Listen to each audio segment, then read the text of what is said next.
Hello guys, in this video I'm going to show you how you can convert currencies on investing.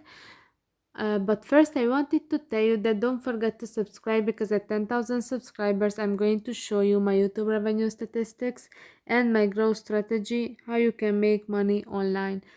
So first open the app,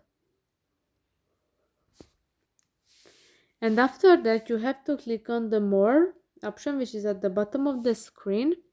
Then you can see at the tools the currency converter. Click on that and you can see that you can change from all the currencies to other currencies. You have to type uh, the amount and then you can see the converted currency, which right now is USD.